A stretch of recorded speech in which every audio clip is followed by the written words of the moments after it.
Hi, welcome to this webinar on why your hospitality social media strategy isn't working. And I'm guessing since you're here that you've probably hit on this, you've probably noticed that something's changed in the social media world and it's perhaps not giving you the results you want. So in this, I hope that you'll hear things that will resonate, and I will discuss with you why it's not working for hospitality anymore, and also gives you some tips on what you might be able to do instead. But just to get started, for anyone who doesn't already know me, let me give you a very brief introduction to me. So I'm Cassie Davison. I'm founder of Kit and Kin Hospitality. I'm a business coach for independent hospitality businesses.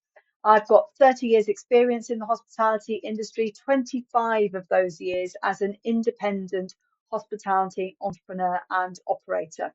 I'm an ambassador for the British Institute of Innkeeping. I've been judged for the Licensee of the Year, and I'm an industry spokesperson. Over my 25 years, I have gained over 25 business and industry awards of my own, including Chamber of Commerce Entrepreneur of the Year. And I work with hundreds of hospitality businesses who want to be the best at what they do and to stand out. The business owners that I speak to in general, you know, feeling quite a lot of overwhelm currently. It's 24/7 crisis management as the industry is changing so fast. We've got more demanding customers. They appear to be going out less, spending more, and at the same time, our teams are becoming more demanding and harder to engage. So, for some of these business owners, there's a real risk of burnout, of running out of money before things begin to get better. And so we work with businesses to help them stand out and create that community of support within the independent hospitality sector.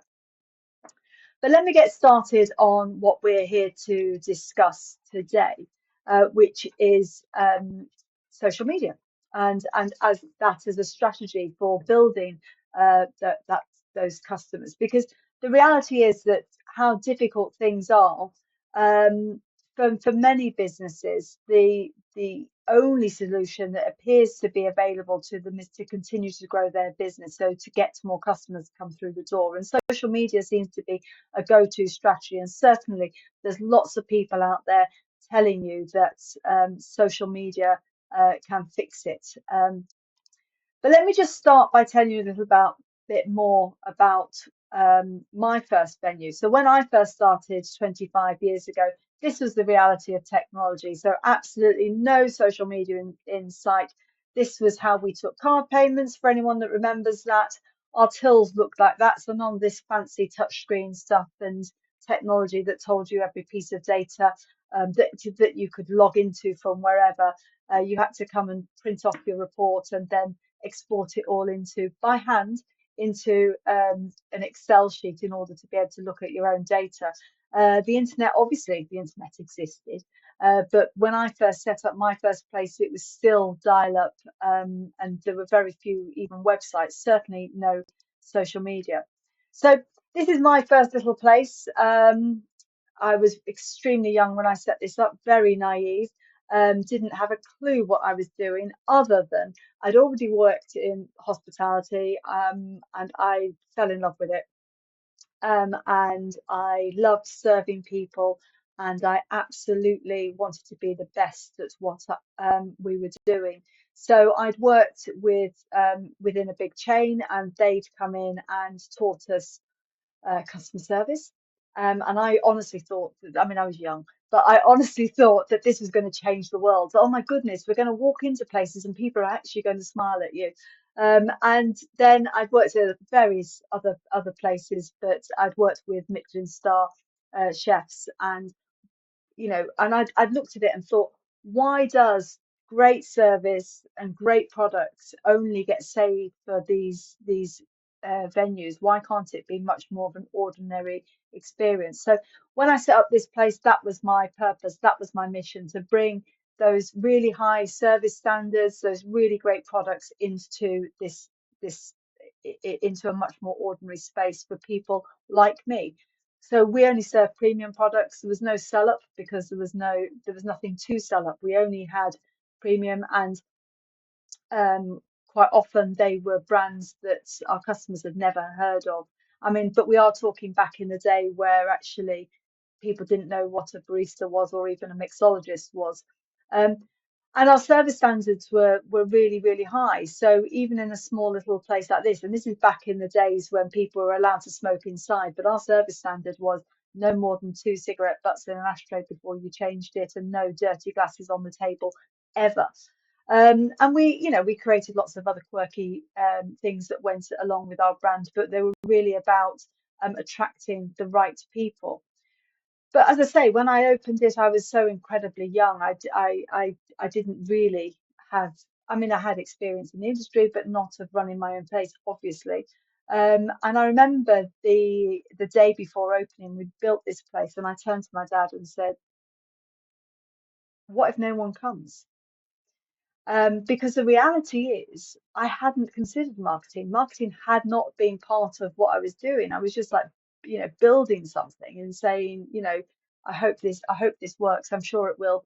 And my dad turned around to me and said, "Build it, and they will come." And at the time, I just sort of rolled my eyes, and thought, what a stupid piece of advice that was. But as you will see, I think there may be quite a lot of wisdom in a statement like that if you get it right. So my purpose, was to bring those really high standards into something much more ordinary. I really wanted to niche. We were right opposite the one of the roughest pubs in the whole city, actually. And one of the things people would say to me was, how are you going to manage this as a small female?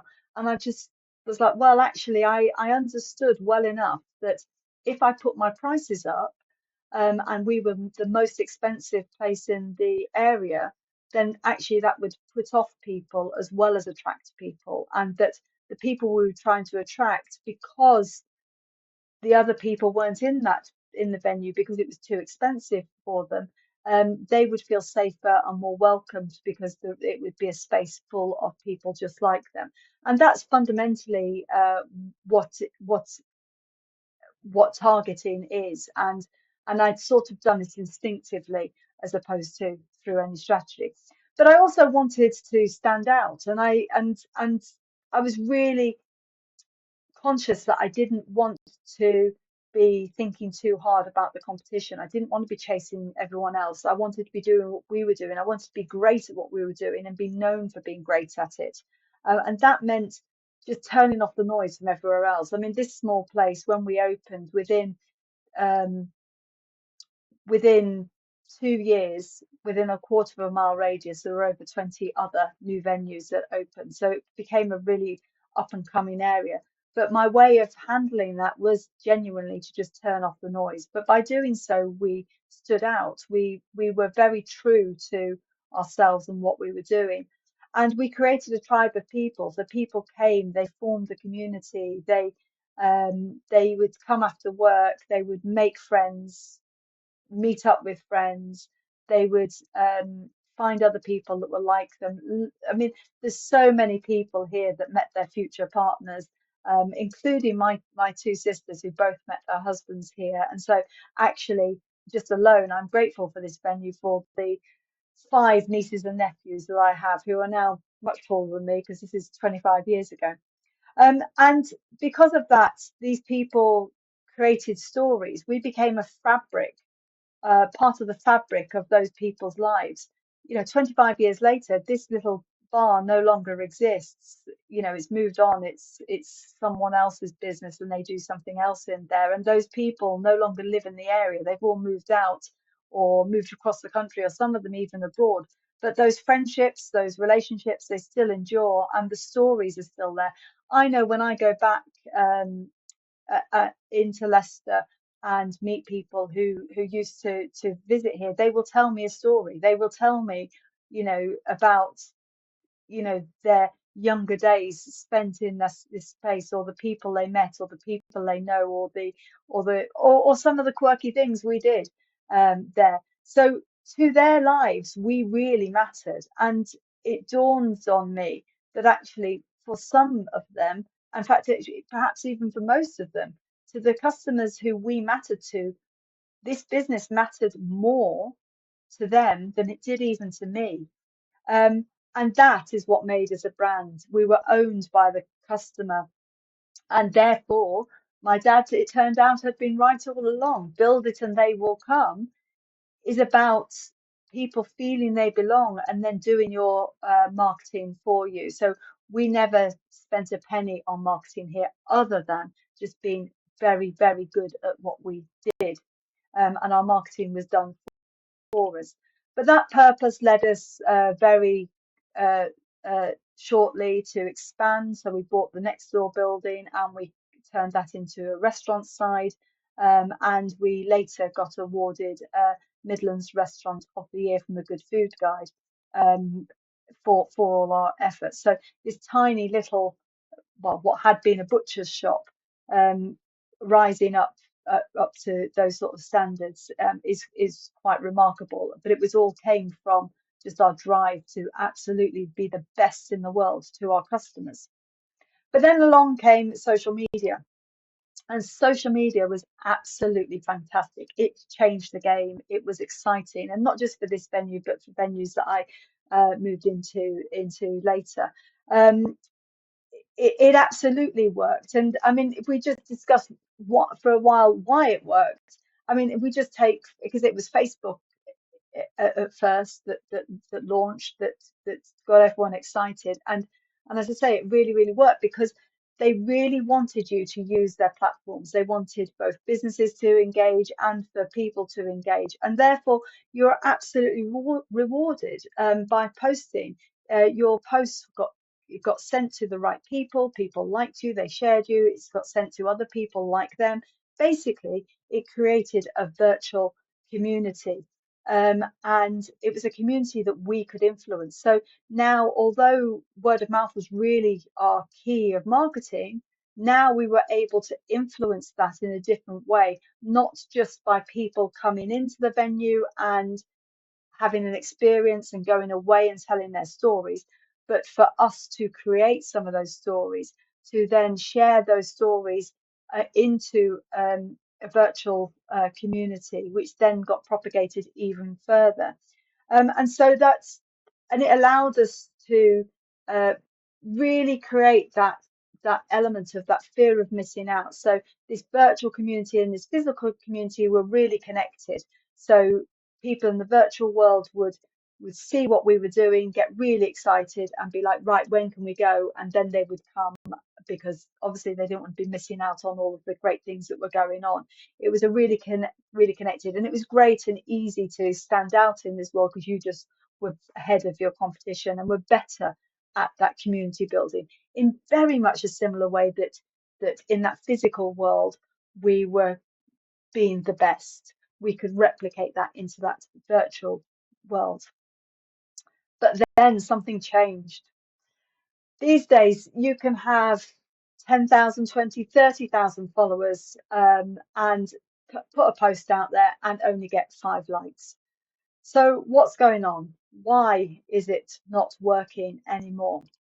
And there's a number of reasons why it's not working. And actually, just as an aside on all of this, I've written a report which I'm more than happy to share with you. So if it's the end you want to message me and ask me for that, I can send you the link, and I've got all of this in much more detail as to why it's not working. But just quickly and in brief, one of the key parts is that the platforms now own that audience. They're not trying to create it, they own it. And they're now not about creating community as much as, yes, that still exists on social media, and we all know that. We all understand the idea of these bubbles that we're all in, which are our communities, our tribes. But but really, what social media is about these days is now about making money. and it is about using that audience and selling that audience, selling those eyeballs, um, for the sake of making money. So directly competing with what traditional media used to be doing, so selling advertising, etc. And it's very effective for that. I won't take any of that away from it. But really, it means when you're a business now trying to grab attention in this area, it's all about entertainment. It's not about here's a post and do please share my this information. You're not sharing information anymore. You need to be creating entertainment, because entertainment keeps people's attention, and social media wants people's attention because it's selling people's attention. That is fundamentally what it's doing. But also, the users themselves have become very overwhelmed. This has become, I mean, it's amazing. We're talking 20 years, how much social media I mean, I go back to that first picture I gave you of the technology 25 years ago, and it just seems more than a lifetime ago. Um, so our the users of social media are overwhelmed. There's so many platforms, so much stuff going on.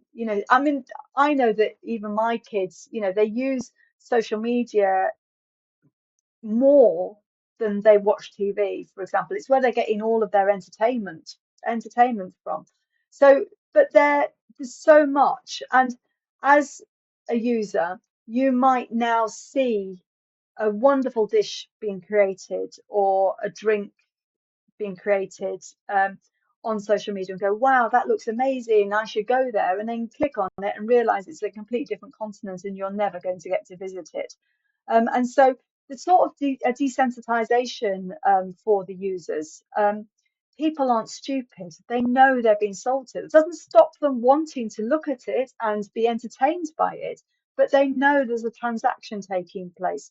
And all of this, is desensitizing people.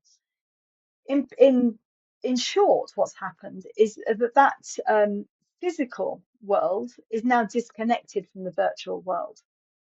So you can create this virtual community for your business, and you could get tens of thousands of people following you, but those people don't necessarily translate into real customers coming through your door.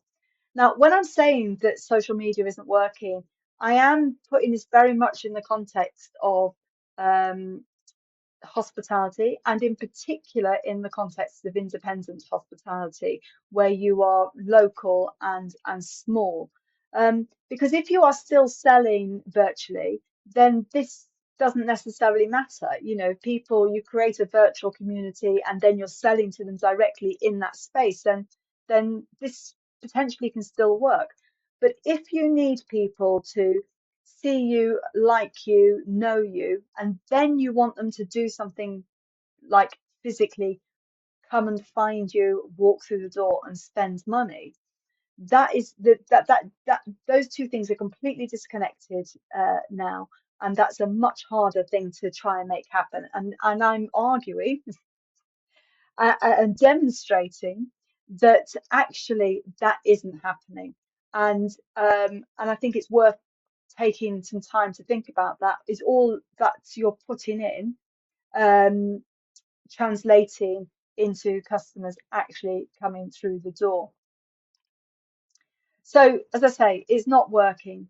It's taking up too much of your time and money, and either that might be you personally that's spending time trying to work out exactly which of the next what's going to be the next trend that goes viral. What is the next piece of entertainment that will engage people? It's taking up so much of your time, and if it's not your time, then perhaps you've put a team member on this, or you've even outsourced it to somebody else. It's time and money that is going into this, but also your creative energy. It's all that time, that thinking, that coming up with it, and I think that can be used in a much more effective way.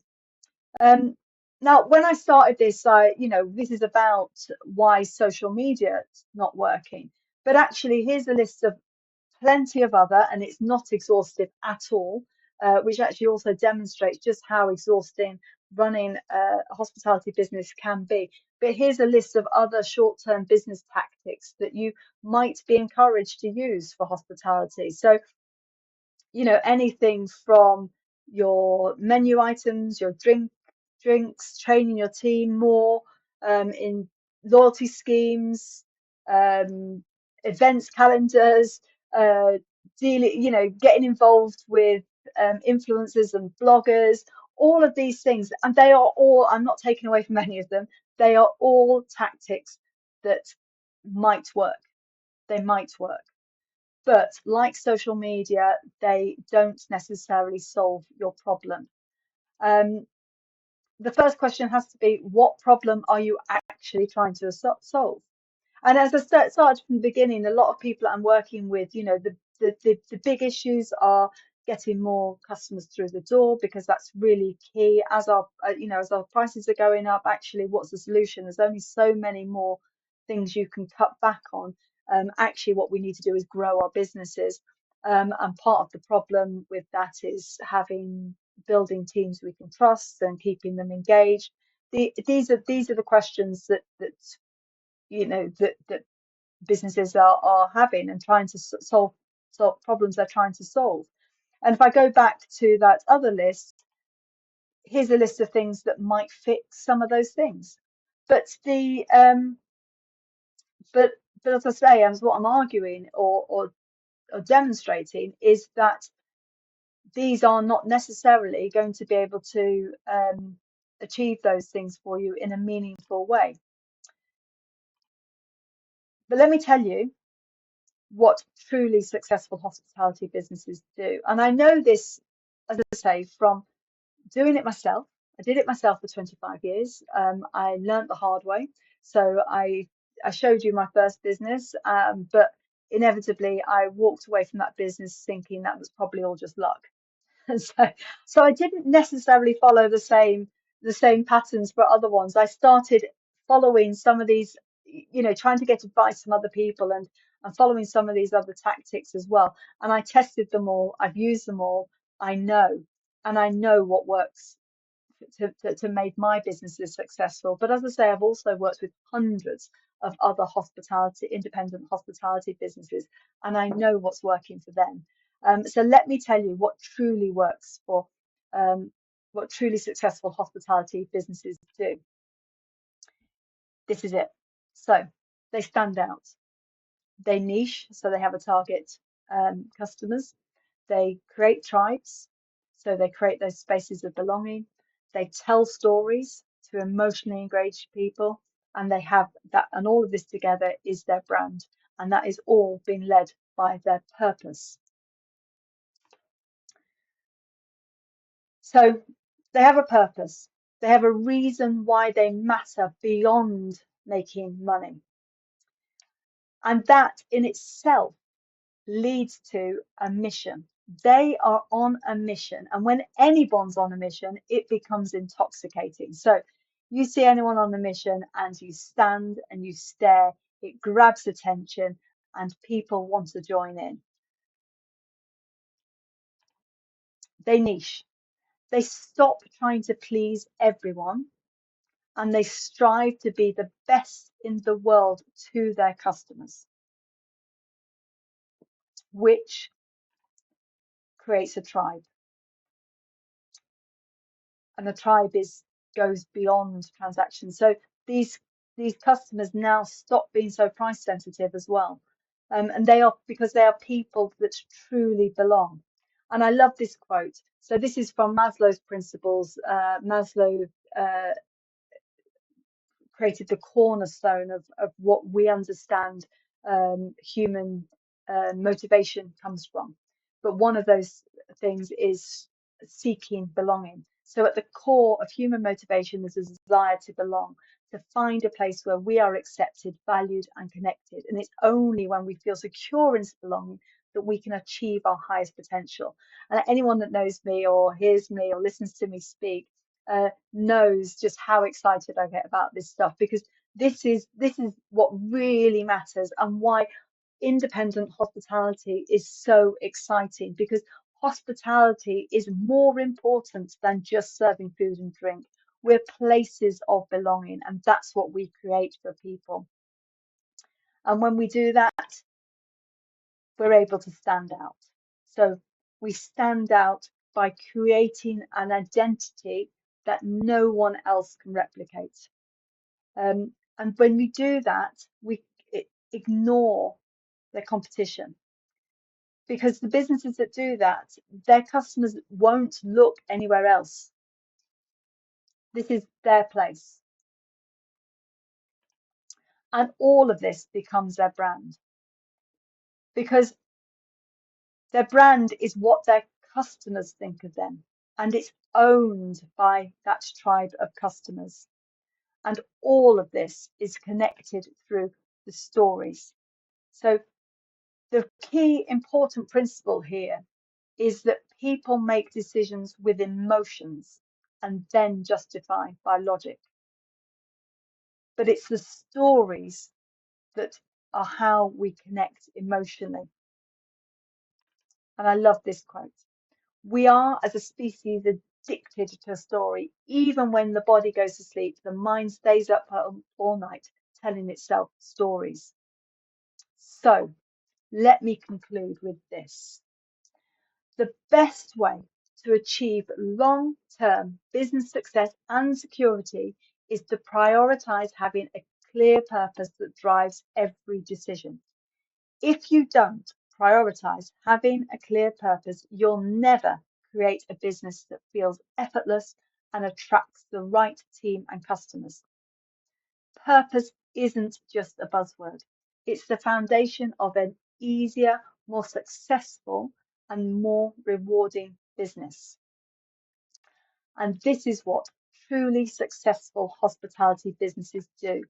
They have a tribe, they niche, they stand out, they have a brand, and they tell their stories. So I hope that was useful.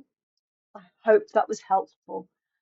If you'd like to connect with me, I'd love to continue the conversation. I'd love to hear more about your business, about what your current challenges are, and discuss with you perhaps how this might be able to support you and your next steps, how you grow your business moving forward.